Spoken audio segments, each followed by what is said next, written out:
So hi everyone, so I'm Craig Skerritt from the Royal Irish Academy. I'm going to be speaking to you about a mentoring scheme that the Academy recently established for displaced academics. So if you do have any questions or comments after the presentation, or if you're of course interested in receiving some of the mentoring, the contact address is helpukraine@ria.ie. So that's where you can get in touch with us. So the Academy in recent months has launched a mentoring scheme for displaced academics in order to help them navigate the Irish research system. I think it's important to stress at this point that although the mentoring scheme was launched in response to the crisis in Ukraine, and that situation gave us the impetus to act, the mentoring scheme is not confined to those from Ukraine, so it is also open to displaced academics from any nationality, any region in the world. It is intended for professional purposes only, so as part of the mentoring scheme, we cannot advise on issues such as finances, immigration, or provide any type of psychological counselling or pastoral support. What would be covered as part of the mentoring is the professional purposes. As I said, this would include advising on things like career planning, networking and profile building, working in the Irish system, preparing CVs, applications, research grants, and academic publishing.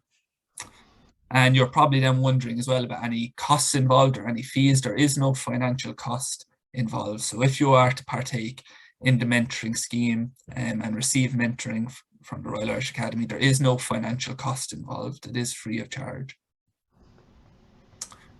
So who can receive the mentoring? So if you're interested in taking part in the mentoring scheme, you must be a displaced academic that's taking refuge in Ireland.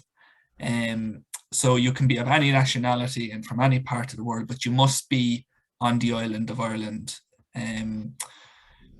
So that's the first criteria that must be met. The second is a bit broader, and there is some wiggle room.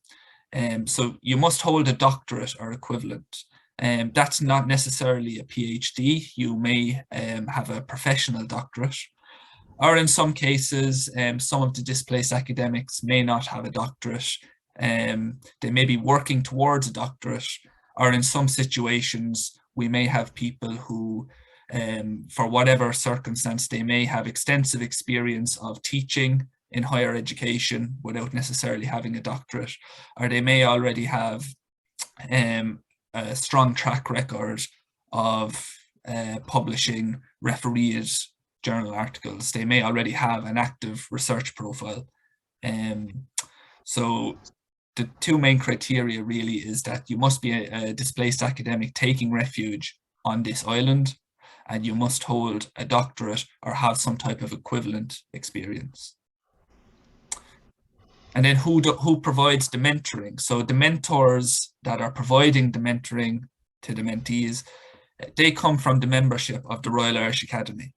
So they're members of the Royal Irish Academy. And for those of you that may not be aware, to be elected a member of the Royal Irish Academy is considered to be the highest academic honour in Ireland. So these tend to be our most prominent and eminent academics. Predominantly, they would be at the level of professor.